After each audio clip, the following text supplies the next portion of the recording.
Hello, everybody. Welcome back. Wednesday night edition of Inside the Headset as we bring live and on the air.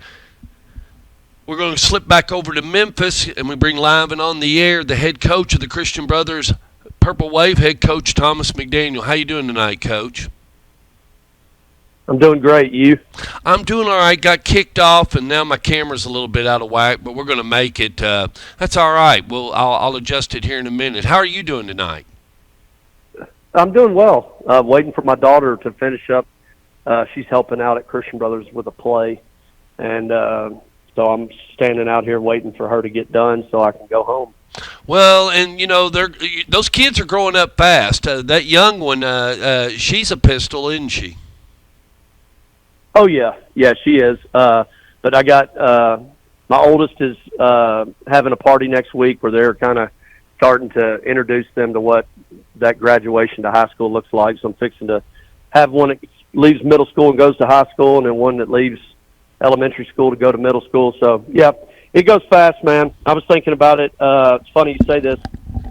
I was thinking about it early this morning going into work that like 4 or 5 years from now I'm going to have one that's in college and out of the house, and it's hard to believe. So it is.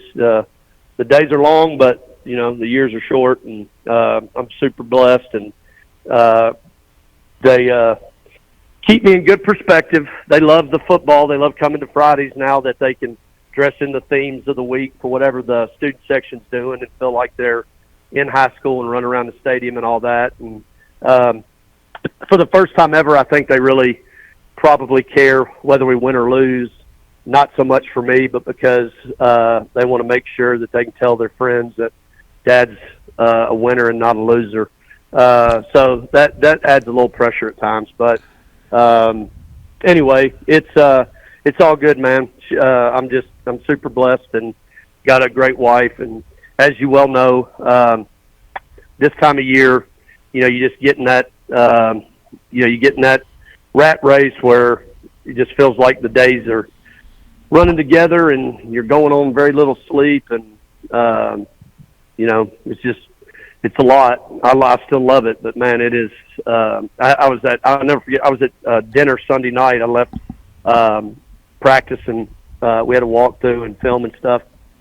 And I had dinner with some friends, and I walked in and asked my buddy, what he'd been doing, and basically told me he hadn't done anything all day. And I was like, man, that kind of sounds nice. I just don't know what that looks like, but it's the profession I chose, so it not a lot of downtime, but I wouldn't change it. Well, and for me, I was talking to Kevin about this today. We were sitting there as we were having lunch, and thank you. You were the one that started that, and I was telling him I had over. He's been here 10 years, and I've had over 100 lunches easy at Oakland High School at the same table. And you have to learn certain things. One thing, Kevin doesn't like mayonnaise. He mustard only. So, certain things you learn about coaches and things that they like and things that they don't like. But I was telling him, I was like, in me doing and finally, saying, hey, I just don't, it gets into several different things. For me, well, I was telling him, I'm 58. Well, I'm jumping up and going up and down the press box and everything. Heck, there's people that blow their knee out at 50, and have major surgery. And, here I am. I'm going in and out packing equipment, acting like, I'm 16 years old. I don't think about it, but at the same time, it has kept me young in a lot of ways, because all the stadium and steps you go up and down to get all the equipment up to the top of the press box and so on and so forth. But, at the same time, I've been lucky, as schools start to take over their own broadcast and do their own thing, I'll eventually, Coach, I'll be in the way, if that makes sense, right. And you don't want to be told, hey, we've got our own deal and we don't need you anymore. And that was another thing. And been through four different director of schools. I started with Harry Gill, went to Don Odom, went through Bill Spurlock, and now I'm with Dr. Jimmy Sullivan. So I've been through four different administrators that have ran the program, and now it's 50. There's 50 schools and 52,000 students. I mean, it's a big machine. It employs Yeah. 55,700 employees. I mean, it is just ginormous, Coach. Yeah. Yeah. No, and like you talk about being 58. I'm 47, fixing to be 48, and this is year 25 for me. And sometimes I think about it, I'm like, man, it's 25 years.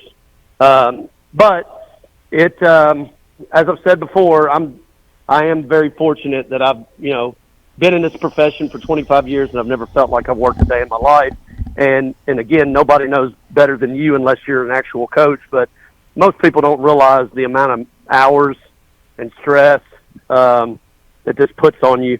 You start in June, and you really everything aside from a couple dinners a week with your family, everything kind of gets put on pause, and all of it revolves around that team and that locker room, and there's a lot of great memories and a lot of joy and a lot of upset situation and tears. There's all the emotions of everything that goes into a football season, but it's definitely draining, and then when it's over, it's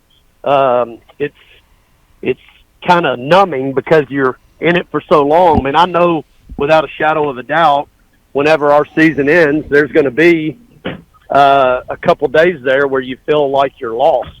You don't know what you're supposed to do, and that's typically when I'll hit up I know my wife always appreciates when football ends because I'm going to tackle some kind of house project because I got to do something to fill the void. And but you're just all consumed for 20 something weeks, and it's a lot of fun, but it definitely is. It's demanding.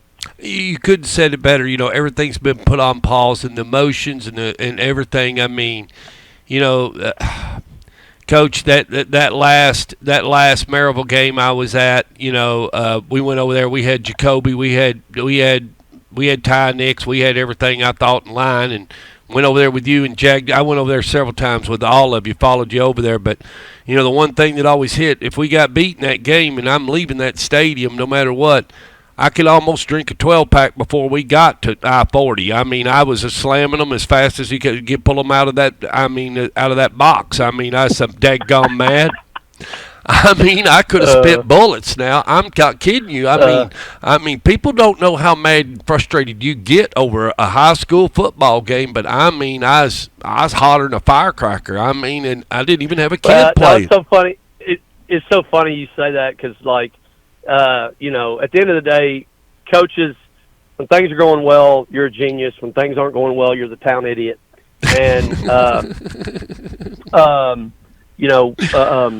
I've been doing this for a long time at a pretty high level. And, I'm the first to say, like, I've been very fortunate, been very blessed with a lot of great assistants and great young men.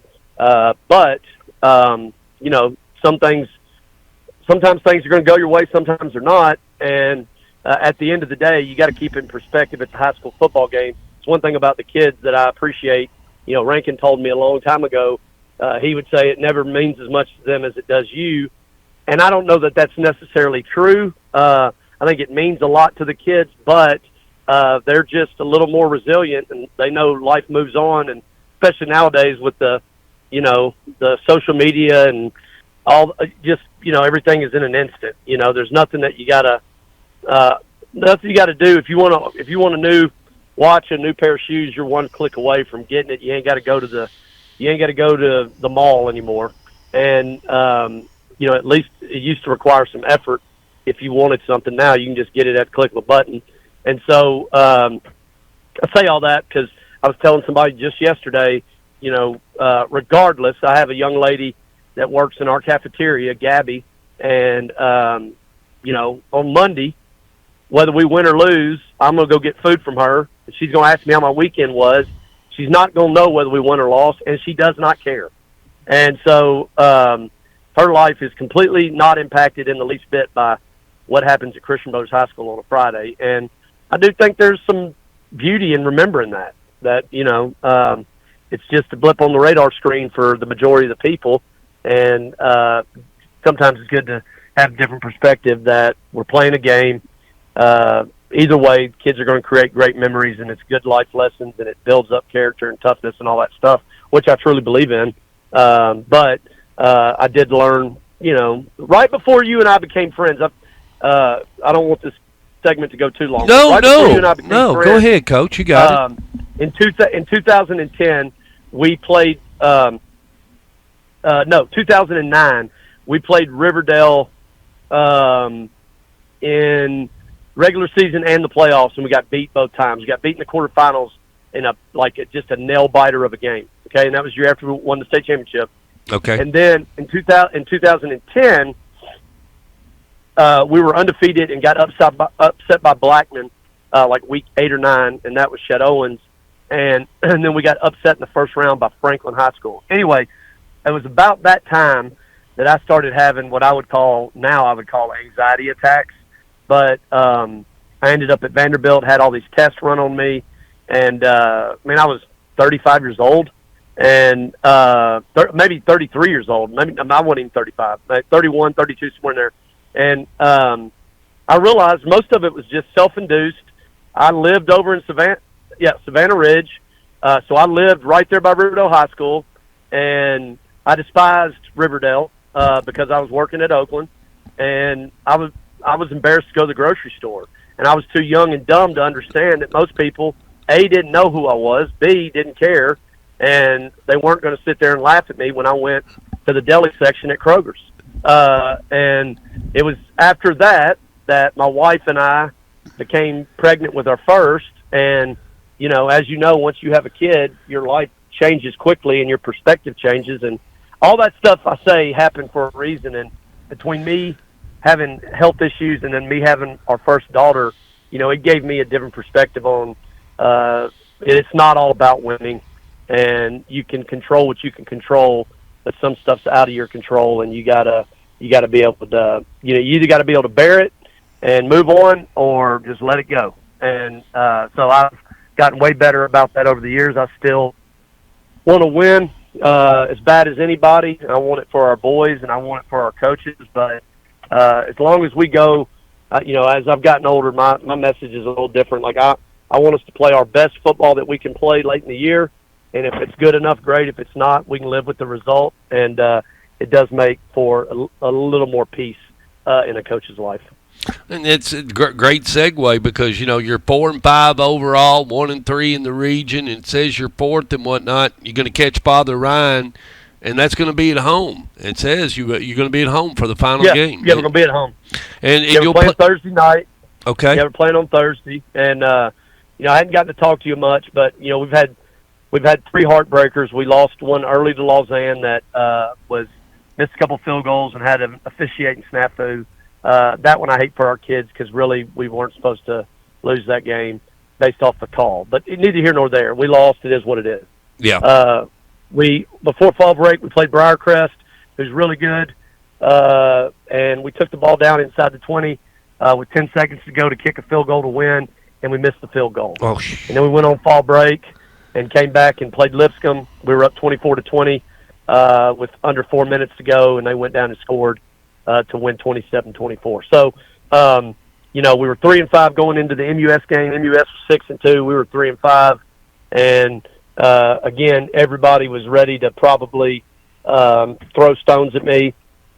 Our kids have hung in there tough, kept believing in what we were doing, and fought their butts off. And then obviously Friday night, we played extremely well and honestly dominated for the better part of 3 quarters of the game. So you needed that. You needed that. Yep, needed it. Our kids needed it, and they deserved it. And we're 4-5. We're in a position now to play Father Ryan. It's very simple. We win and we stay at home for the first round. We lose and we go on the road to Chattanooga. So there's so much at stake for us, and I do think that we are getting better right now.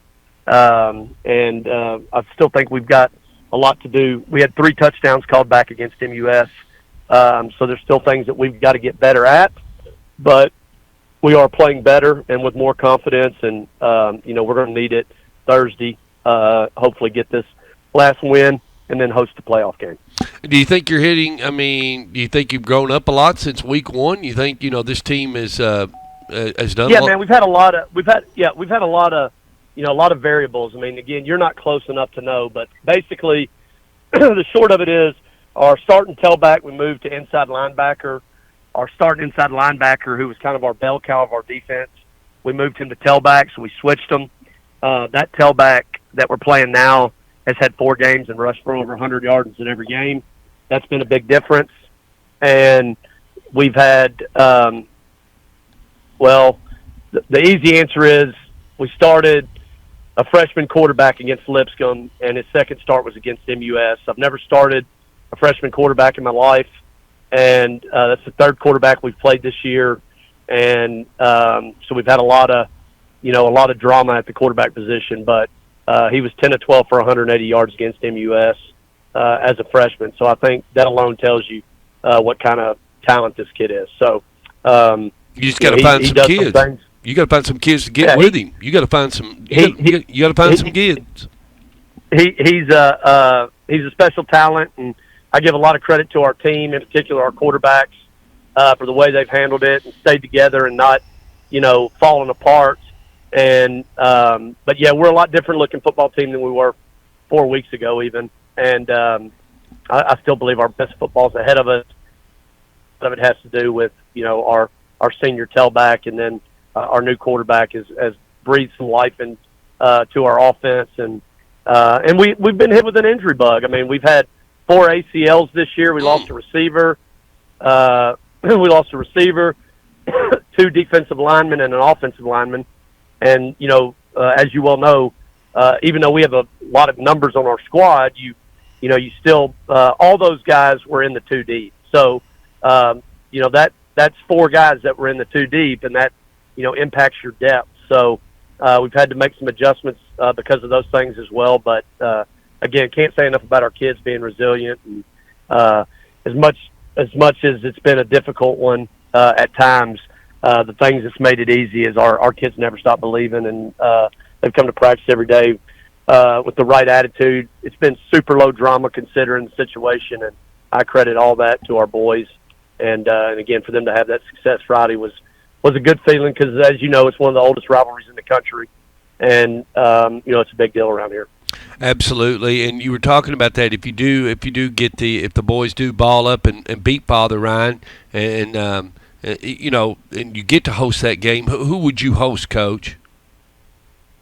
I don't know. There's a lot. I think you know the answer to that, but are you baiting me here? Or No, I don't know. No, I'm not. Okay. There's a lot that has to be determined. There's 3 different games that on the other side that are a big, there's a lot of things that could happen, all right? But one of those scenarios is Knox Catholic. Okay. So that won't shape out until Thursday night. What we need to do is go about playing a great football game and figuring out a way to beat Father Ryan. But it looks like most likely NBA, Knox Catholic, or CPA. So okay. Either way, again, for us to be able to host a playoff game and play in our home stadium again would be a huge accomplishment for this senior group. So we're excited, trying to keep the expectations dialed down. But we've got we know what the task is. We've got to go play well against Father Ryan, and that's what we need to focus on. Yeah, and you don't. And I mean, I was just saying, you just don't want to go to Chattanooga. I mean, you're playing not to go to Chattanooga. Avoid Chattanooga. You'd rather not have to try. I mean, that's again nothing you don't know, but I mean, financially, it's a big hit. That's the least of my concerns. I mean, those 2 teams are obviously super talented, but it's just a hard trip. I mean, when you're going, 6 hours. That's a hard ask for a bunch of 17-year-olds, and then it doesn't make it any easier when you're going to go play one of the better schools in probably the country. So. Yeah, absolutely. Well, Coach, I just want to say, I just can't thank you enough. I mean, when I was talking to Will Kreisky about it, and when we decided to break off, and you and I got together and everything, and I decided that after Itabus's year, I was going to go independent, and you and Coach Ron Adelot stepped up and said, "Okay, we'll go with you and be on the show." And you were the first. You guys were the first appendages that I brought in, and I mean, you stuck right with me. I've enjoyed it, and I mean, we've had a great, wonderful relationship. And I think we've got along. I think we got along better than you or I thought. I'll never forget. I don't know if I've ever told you this story, and you may not remember it. But freshman football at Blackman, for a little stint there. Did you call games there? I did. All right, I'm standing on the sideline. I did. I'm standing on the sideline. I know what you're going to say. Go ahead. And you said something about, the Blazer heading over to Tommy's house or something tomorrow. And it pissed me off so bad.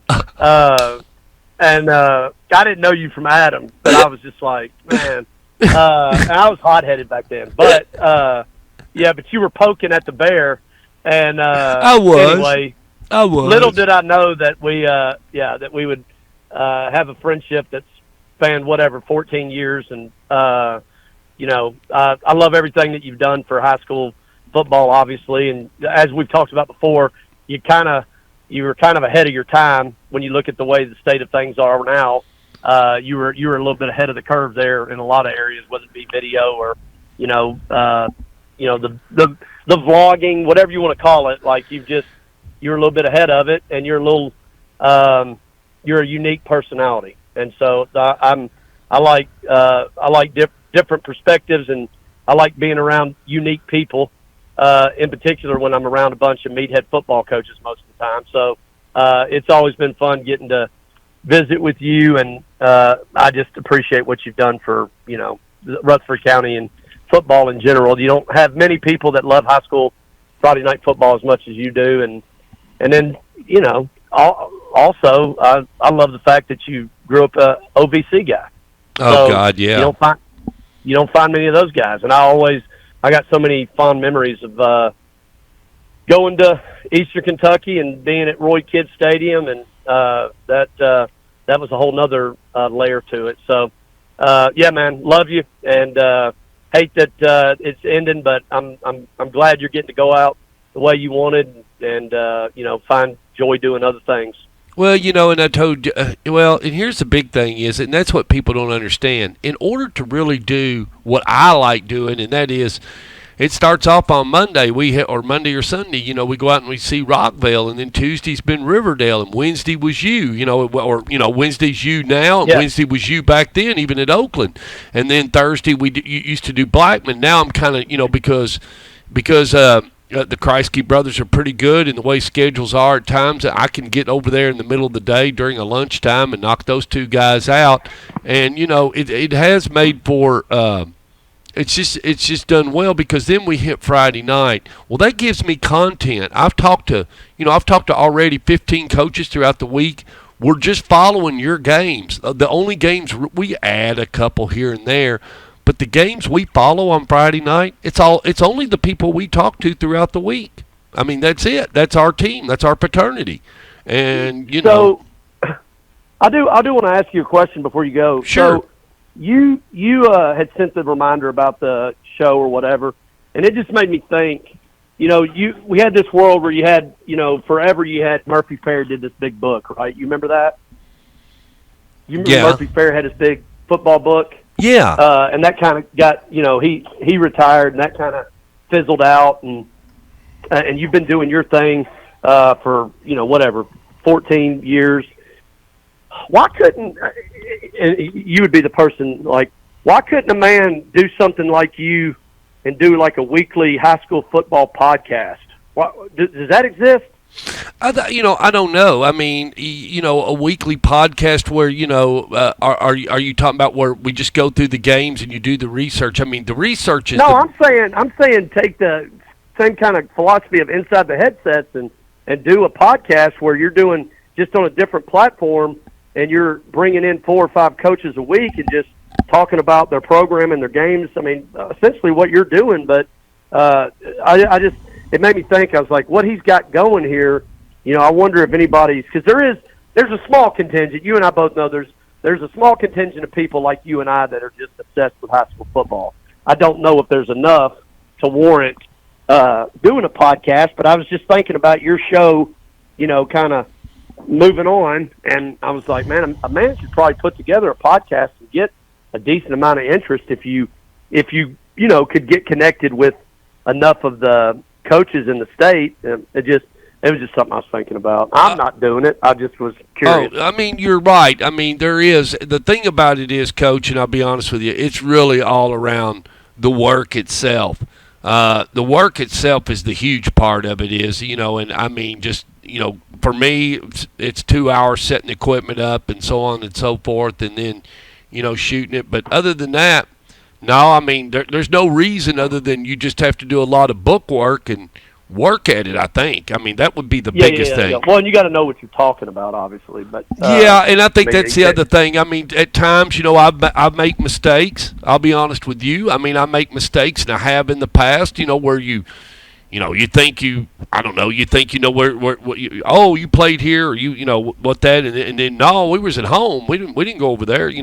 So you and you know what? That's the reliability too of the internet itself. I mean, I'm being honest with you, I use Max Preps. Why? Because it's one website. I can see who they scheduled. I can see the last scores. Yeah. I mean, versus, I was beating up my brother the other night, and I said, quit going to Max Preps. Hell, go to TSSAA. I mean, because they are the gospel, because you got to turn the score in there. And, he said, here it is. But I think the biggest thing, and I'll tell you this, no matter what, you need somebody that's always your Twitter head. The dude that no matter what, as a sports information guy, and, you being the what is it? I can't think of it. The athletic director. AD. Yeah. You need to get a kid that's going to, no matter what, he may not be at every event, but no matter what, push the content. He's got to put, he or she, if they're at that football game and you all score, by gosh, CBHS Purple Wave this. Yeah. So they got to push the content. You got to push it. Not only that, they got to be the ones that our golf team last night, we beat so-and-so. I mean, you got to get all that information out there, and if not, then it don't do a daggone bit of good. I'll be the first to tell you. No, I totally get it. I deal with it every day, man. Like I have to be involved in our social media stuff, and it is not one of the joys. Like it's just I full well recognize the importance of it and recognition and keeping your brand out there and all that stuff. But, I mean, I'm just kind of on the fringe there, right? I'm not so old that I don't know how to turn a computer on, but, I don't enjoy being on social media 24/7. No.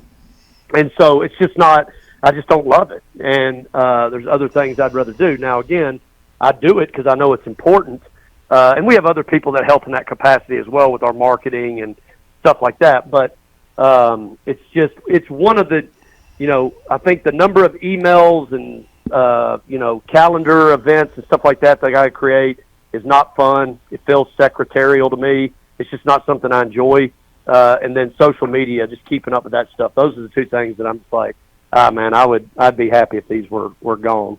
Oh yeah, I mean, it's got its place. It's got its place. It's part of it, and it's valid and it's necessary. But anyway, yeah. But it's been fun, man. I'm happy for you. I know you're going to be able to find other things to fulfill your time and energy and all that. Oh, I could have fun with a box of rubber bands. It doesn't matter what I do. I mean, I mean, if anybody thinks I'm boring or bored, they're nuts. I mean, I know that. I'm never bored. I've got things to do, and like you said, I mean, I'm motivated. It's just that, and I mean, I don't know. My parents are getting older, so there's a lot of levers going on. A lot of people don't understand. So I mean, that's other things that are going on. Are you moving?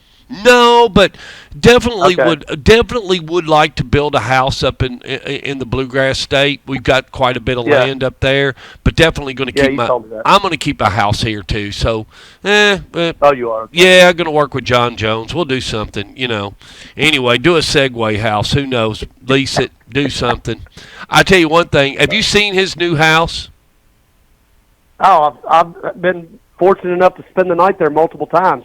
I'm like his little brother. Every time I come in town, I have to call him and ask. Again, 47 years old, and I have to call and ask if I can spend the night. Well, I mean, do you actually sit in the study? Do you have house shoes, and do you have a pipe and go into the study and hang out? No. I've either in the pool, on the back patio, or I'm hitting golf balls. I guess you've seen his little golf layout. Oh right? yeah, him and the mayor and everybody. Yeah. I'm hearing more and more. Yeah. That's where Murfreesboro's actually it's being ran over there on Saturdays, I think. I will say this about that guy. Again, I've been gone 11 years, and we still get together a couple times a year. But when we get together, it's like I've not been away from him we just pick up right where we left off, and he is the most genuine and funny, kind. I love the man, and he's been so good to me and my family. But yeah, I don't know if it's an estate, but it's definitely a sight to be seen. There's no doubt. Yeah, Jones is he's been good to me, and only sponsor we had, and he and I, we went to lunch and we got to know each other. He's been good to me. We've been solid friends, as well as, I don't know the mayor, but I guess I'm going to meet him. I don't know. Who knows? I told the mayor I'd help him out. I think the mayor's wanting to make a change here in the town, and I'm for him. I'm for that. So, I'm all about making a change on other fronts, as you know what we're talking about across town. But anyway. Well, you cannot find a better man than him, but he loved him some high school football. Obviously he had two boys that played it, but he's always been a football geek, and I've always connected with him on that. We have a lot more in common than that, but yeah, man, even as you're talking about him right there, I could tell you, you remember that time he about got choke slammed at Smyrna? No. Well, I'll tell you that one at a different time. But anyway, he's one of a kind for sure, and I know he's done a good job of supporting your program. And I remember when he almost when the popcorn fight happened, and he got I'm talking about. Yeah, I remember when the camera was off. I was at the game, and my camera's off. I didn't even catch any of it.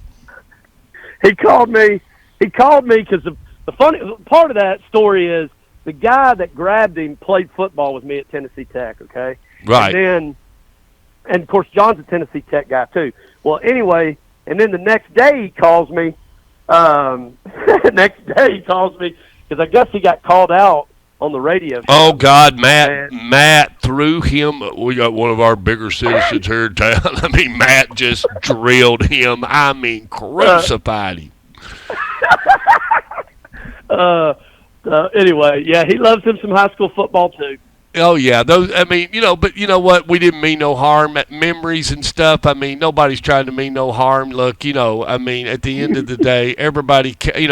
At the end of the day, when it gets down to it, it's like Will and Matt, and we's all talking. One of them's going to squirt out. That's the one we're going to support, and we'll hang our bell cow on that one till we go to Chattanooga.